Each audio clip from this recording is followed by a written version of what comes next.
Okay, fam, welcome back. So today we're going to be going over the grayscale trusts. So with that being said, let's get it. All right, so I first wanted to say thank you to everyone for the channel memberships. Hopefully we are, and will continue to provide the best quality content that we can for you. While we do have no control over what the markets do, I do want to say that we've been doing this for a long time and we do understand these markets very in depth.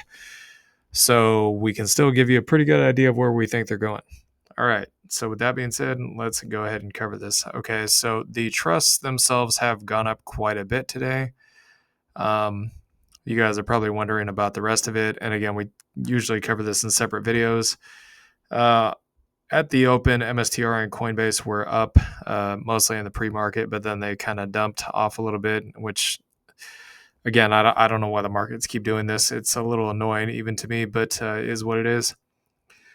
And then the miners, of course, they actually also at the open were up much more than this, and then they pulled back also, which is a bit strange. Not sure what's going on there, but still green on the day nonetheless.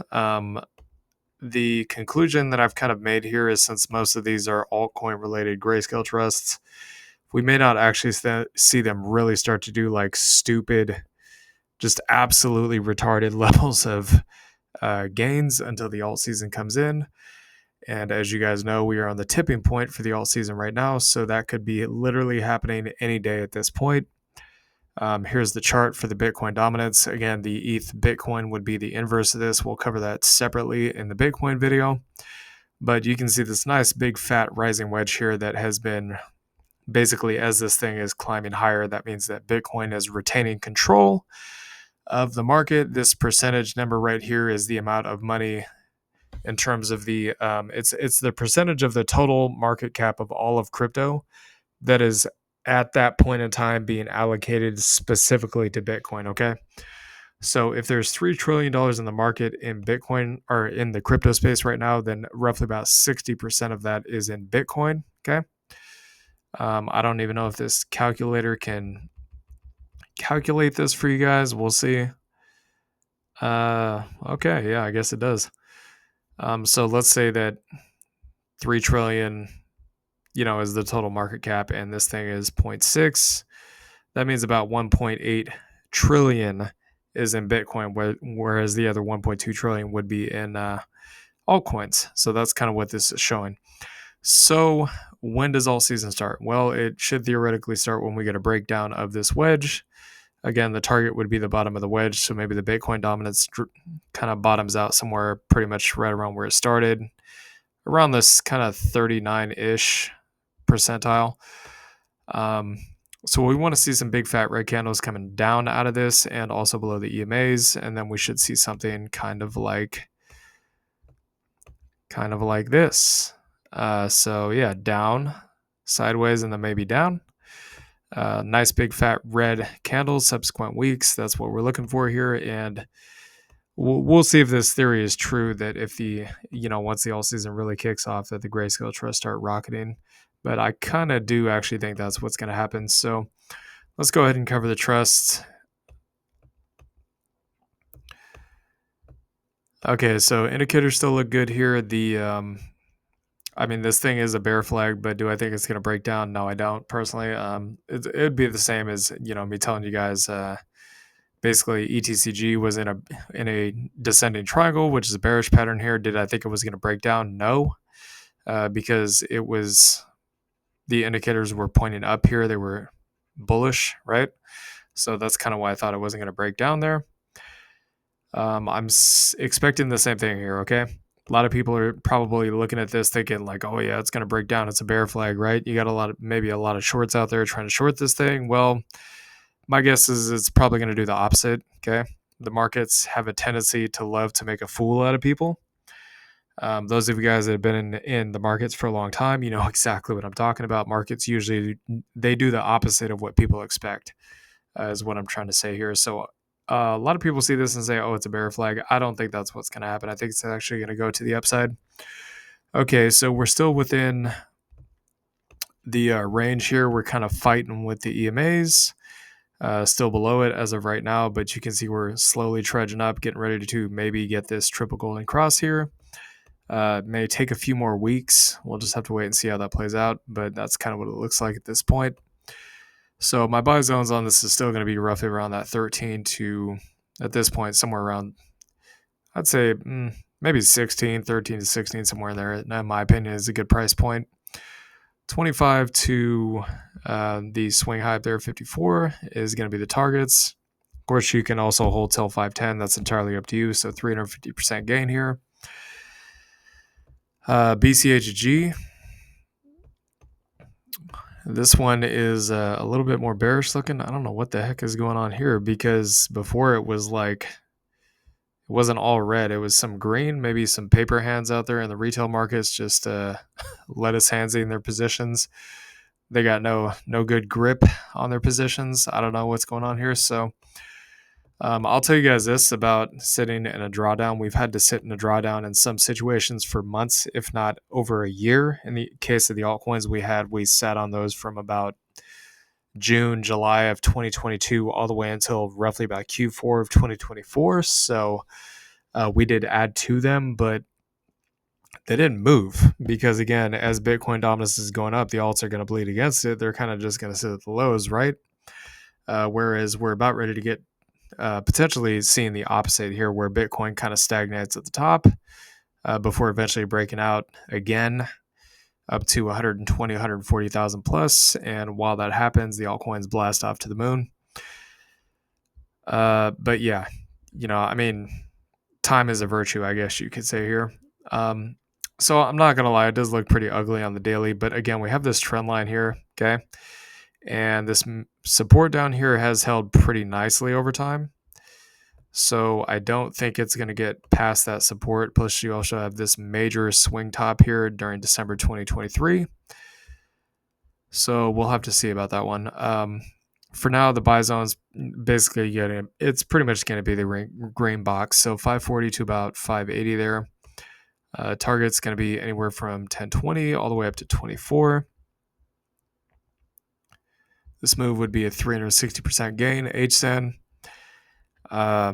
Nice little falling wedge. Again, the top of the wedge is the target for this, so $9. The buy zone, in my opinion, as of right now, is still going to be in this green box. So 350 to 420 doesn't mean it can't go up from here. It could easily go up from here. And then you got 7 to 10.5. 209% gain, ETCG. This one looks a little bit more bullish. If you guys are worried about the rest of the trust moonshotting, well, look, I will tell you this, okay? It's like I said before, it's very hard to predict how these things are going to go, but you can see ETH Classic is going up very nicely, actually. It's done almost a 2x at this point, and what have we seen? ETCG also going up. And what's interesting about this, and I know the correlation is not perfect here, and again, you guys might say, oh, well, the Mana Trust isn't going anywhere. Well, I mean, guys, Mana, the underlying token, is still 90% off from the all-time highs. Even though it had this nice pump, I can tell you guys right now, that is not a God candle. That is not anything like a God candle, okay? There's a reason why we have not sold our altcoin positions yet, okay? It's too early.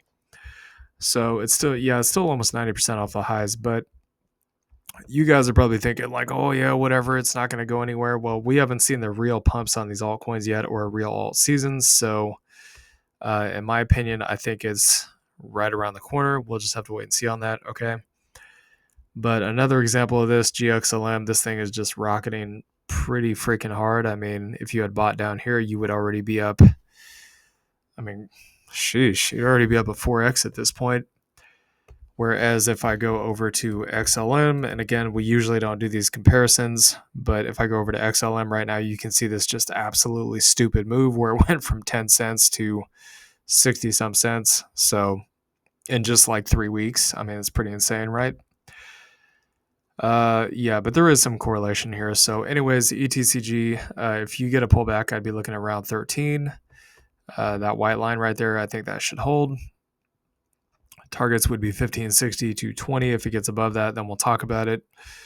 We'll also do a max profit target video at some point. So 56% gain here, ETHE. So I'm going to go ahead and flip this to a buy zone because we have a confirmed weekly above this. We also have a confirmed daily above the zone. So the next step should be theoretically maybe it comes back and retests the EMAs as the EMAs come up and then it starts pumping to the upside. Okay, so buy zone here is going to be anywhere from 25 to 28. Target's going to be the cup and handle, 53. This will be a nice big fat 115% gain. GBAT hasn't really moved yet, but again, if I go over to BAT, let's just say BAT USD, Bitstamp, we'll pick anything. I mean, this one's gone up quite a bit, so it's hard to explain why GBAT hasn't gone up yet. But again, I mean, it's not really up that much. I mean, the lows was at 15 cents. It's up at 2x, whereas the previous all-time high was $1.93. If I had to guess, I would say this one's probably going to do new all-time highs this cycle. A lot of these tokens probably will, especially with Trump being in office. And this formation here looks pretty bullish. I mean, it's a triple bottom, W pattern, all that jazz.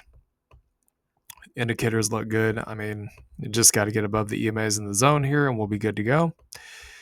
So my buy area is still going to be between 430 to, I'd say anywhere between 430 to 740 at this point. Targets could be 10 all the way up to 32.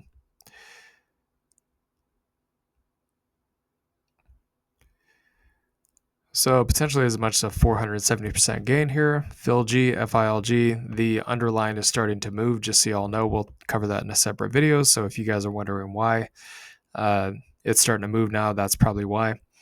So this is above the EMAs now on the weekly. So I would say 46 to 64 at the EMAs, somewhere in there could be a potential buy area if you missed this down here, or you were just too bearish and you're like, oh, screw that, it ain't going nowhere. Well, looks like it's going somewhere right now. So 400 is the all-time high. The current all-time high, could always make a new one. Probably will, honestly. 690% gain here. GLIV, so not quite above the zone yet. So I'm still going to hold this as resistance. I'd say the buy area is still going to be anywhere from 690 to 1240 here. Target would be 80. It is also, it's really hard to see, but you can see the EMAs are touching here and we're starting to get that green on the histogram. That's always a good sign. Let me actually redo that. I just screwed that up. Okay, so 950% gain here. G-Link, so yeah, it's above the EMAs, but still below the zone. So I'm going to say probably somewhere around 58 to maybe 64. Bottom of the EMAs, bottom of the zone, could be a buy area. Target is the all-time high, so 220. It could easily go past that too. And just keep in mind, when these things do go into price discovery, they're probably really going to start screaming to the upside once they get past the previous all-time high. That's usually how it goes, okay? 283% gain here. Yeah, because once these things get in price discovery mode, dude, they just go stupid. I mean, it's ridiculous the kind of move you'll see. Yeah, I'll show you guys a couple examples here at the end. Okay, so GSOL still kind of chopping around, not above the green zone yet. So I'm actually going to flip this because it's kind of being bipolar at this point.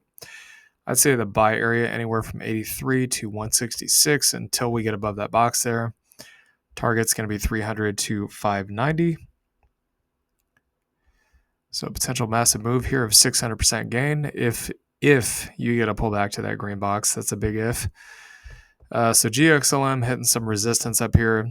It's not surprising that it didn't go above it this week. That may change by next week. Again, usually there's some profit takers or some bears kind of sitting at these levels. That's to be expected. For the pullback target, I'd probably be looking maybe somewhere around this $35 area.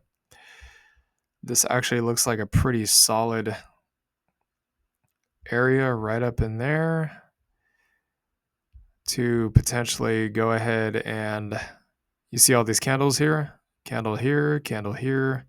These candles, yeah, that could be a good area if you guys are looking for a pullback. So maybe anywhere between 28 to, I'd say about 35.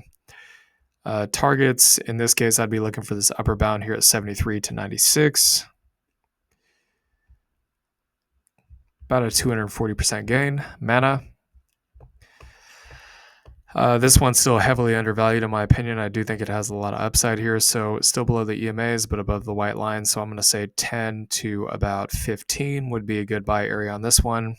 Targets could be somewhere around 20 to the all-time high at 69. 69. Oh, yeah.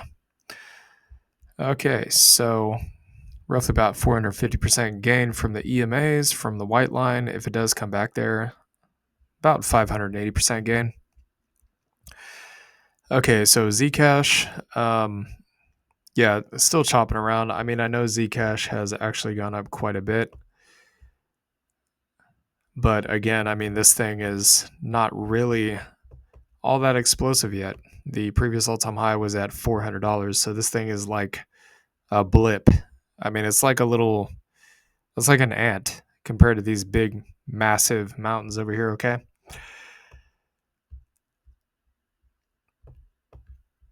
And again, it is next to impossible to predict exactly when any particular single asset in the markets is going to pop off. We have to kind of correlate these things and make some sense of it. You know what I'm saying? So the range here is still the same, $3.20 to $6 for the buy zone.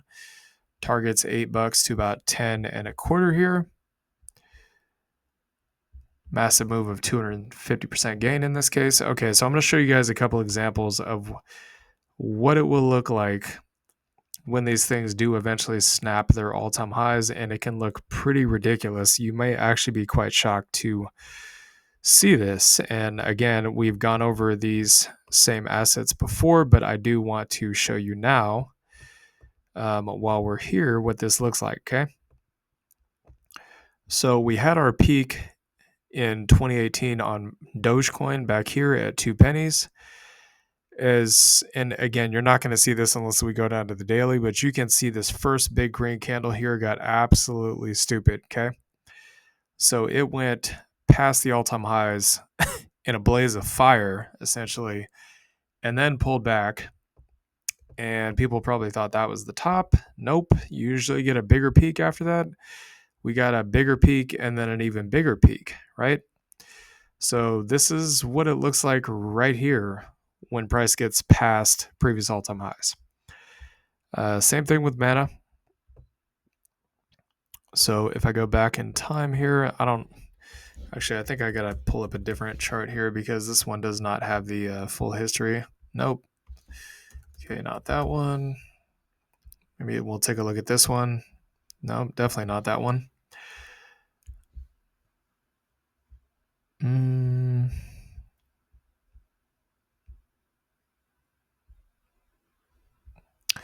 I don't know why they don't have this.